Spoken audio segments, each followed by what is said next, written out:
안녕하세요 여러분, 이신동입니다. 똑똑한 아이들 우리가 적극적으로 도와주시고 그리고 지원해 줘야 됩니다. 그냥 내버려 두면 가지고 있는 능력을 절반 3분의 2도 개발하기가 어려울 수가 있습니다.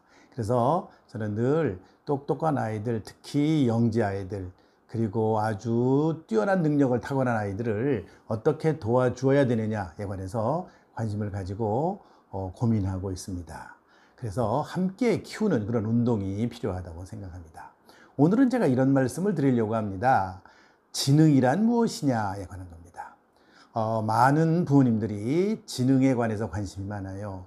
근데 지능보다 더 관심 있는 게 지능 지수인 것 같아요. 지능 지수라는 것은 IQ를 말하는 거죠. IQ에 관심이 있어요. 그러나 IQ를 우리가 알려면 지능을 잘 알아야 됩니다. 지능과 IQ는 사실 같은 게 아니고 다른 겁니다. 약간 다르다는 것이죠. 그래서 오늘 제가 지능에 관해서 정말 가장 꼭 알아둬야 될, 우리가 지능에 대해서 꼭 알아둬야 될 그런 내용 한 3가지를 정리해서 말씀을 드리려고 합니다. 첫째는 뭐냐면 바로 지능과 지능지수입니다. 지능과 지능지수. 어떻게 갖고 어떻게 다르냐 하는 것이죠. 사실 지능이라고 하는 것은요, 굉장히 애매한 그런 추상적인 개념입니다. 조금 어렵게 말하면 구인이라고 그러는데요, 추상적인 아주 개념이에요. 그래서 우리가 손으로 잡을 수 있는 게 아니고 눈으로 볼 수 있는 것도 아니에요. 굉장히 추상적인 겁니다. 즉 다시 말해서 쉽게 풀이를 하자면은 지능이란 지적인 능력입니다. 지적인 능력이라고 하는 것을 또 이게 도대체 뭔 말이냐? 지적인 능력이라는 게 뭔 말이냐? 그렇게 말할 수가 있는데요. 이 지적인 능력이라고 하는 것은요, 인간이 가지고 있는 가장 합리적인 그런 생각을 하는 능력입니다. 즉 다시 말해서 생각을 하는 능력이라고 말할 수가 있죠. 생각의 힘입니다. 자, 좁게 말하면, 더 좁게 말하면 그냥 학습 능력이라고 봐도 됩니다. 자, 지능이라고 하는 것은 학습 능력이다. 그렇게 좁게 말하고요. 조금 넓게 가면요, 문제 해결하는 능력이다. 보다 더 넓게 나가면요, 성공하는 데 필요한 능력이다. 이렇게 말씀을 드릴 수가 있어요. 그래서 이 지능에 관한 이렇게 개념이 좀 애매하잖아요. 그런데 이거를 우리가 어떻게 만들게 됐냐면은 한번 이거를 수치화로 해보자. 숫자로 붙여보자. 뭐 100이다, 110이다, 120이다 이렇게 숫자로 붙여보자는 거죠. 숫자로 붙이는 걸 우리는 뭐라 그러냐면 측정이라고 해요. 심리 측정. 측정을 통해서 한번 수치를 부여해보자. 그래서 나온 것이 바로 IQ라는 겁니다. 그래서 IQ라고 하는 것은 지적인 능력에 수치가 부여된 겁니다. 그런데 재밌게도요, 이렇게 측정하기 어려운 능력도 있어요. 지능이라고 하는 큰 카테고리 속에 이렇게 측정하기 어려운 능력도 있는데 그 측정하기 어려운 능력은 수치 부여가 불가능하잖아요. 그래서 그런 건 사실 빠졌어요. 수치 부여가 쉬운 건 능력, 그런 능력만 우리가 수치화했어요. 그게 바로 IQ라고 하는 것입니다. 그래서 우리가 부모님들 IQ에 관심이 굉장히 높은데 우리 아이가 IQ라고 하는 것이 높아도 반드시 모든 것을 다 잘하는 것은 아니다. 그 수치로 부여하기 어려운 능력은 빠져 있다. 이렇게 생각을 해주는 것이 좋을 거라고 생각합니다. 그러면 둘째는 뭐냐? 둘째는요, 지능과 영재성의 관계입니다. 지능과 영재성은 같은 것이냐 다른 것이냐 하는 그런 얘기예요. 이 지능에 관해서 많은 얘기가 있었고요. 그리고 연구도 많이 됐습니다. 그런데 영재 교육을 하는, 그 영재성을 연구하는 그런 사람들이 처음에는요, 지능하고 영재성은 같은 거라고 생각했어요. 같은 것이다.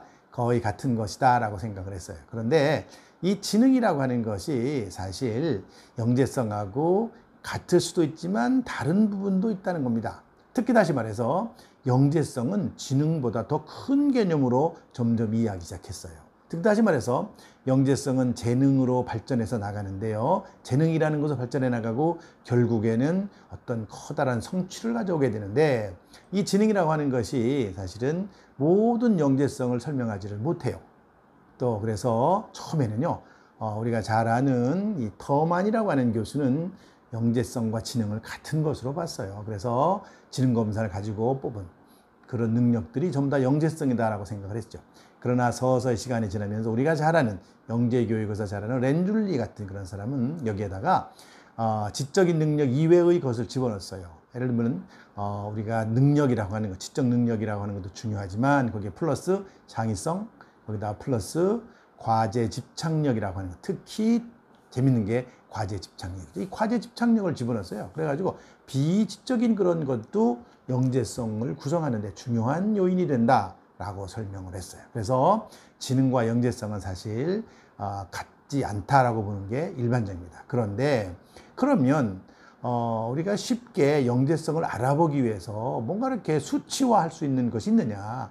사실 그게 쉽지가 않아요. 그래서 창의성이라고 하는 것도, 그 다음에 과제 집착력이라고 하는 것도 이렇게 수치화해서 딱 손에 잡히게 만들어주기가 어렵기 때문에 지금도 여전히 우리는 영재 아이를 판별한다 그럴 때 지능 검사를 많이 활용하고 있습니다. 그러나 지능이라고 하는 것, IQ라고 하는 것은요, 사실 영재성과 동일한 것이 아니다 라고 이렇게 생각해 볼 필요가 있습니다. 어떤 분들은 IQ 테스트를 해서 굉장히 낮게 나오면 실망하는데 그렇지 않습니다.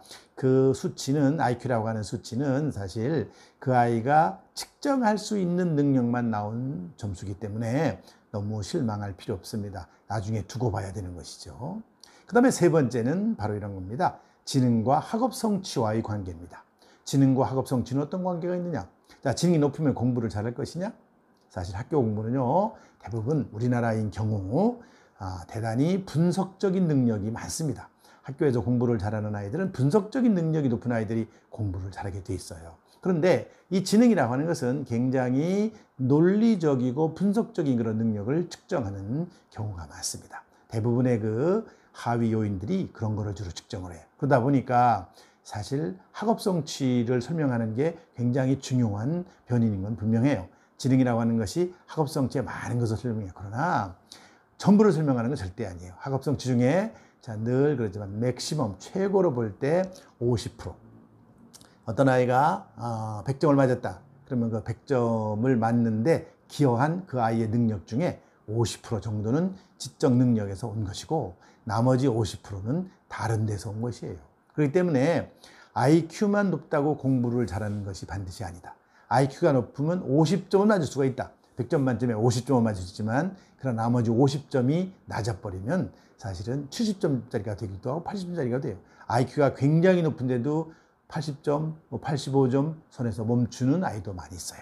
그렇기 때문에 이거 외에 여러 가지 다른 비지적인 그런 요소들도 작용을 하고 있다. 그렇기 때문에 그런 것이 같이 있어야만 바로 우리가 성취, 학업 성취를 높일 수가 있는 겁니다. 학업 성취는 그래서 50%가 지적 능력에서 오는 것이고요. 나머지 부분을 조금 더 설명드리면 학습 동기 같은 것이 굉장히 중요합니다. 학습 동기, 부모의 지원, 그 다음에 여러 가지 친구들과의 관계 이런 것을 통해서 사실은 100점에 이르게 될 수 있는 겁니다. 제가 오늘 지능이란 무엇이냐에 관해서 세 가지 말씀을 드렸는데요. 한번 정리를 빠르게 해보면 첫째는 지능과 지능지수의 관계, 지능과 지능지수 같은 것이냐 다른 것이냐. 둘째, 지능과 영재성은 같은 것인가 다른 것인가. 그다음에 셋째, 지능과 학업 성취의 관계는 어떠한가 이런 얘기를 말씀을 드렸습니다. 그래서 우리가 지능에 대해서 바르게 엄마들이 바르게 이해를 하시는 것이 굉장히 필요하다고 생각합니다. 오늘은 여기까지 하겠습니다. 감사합니다.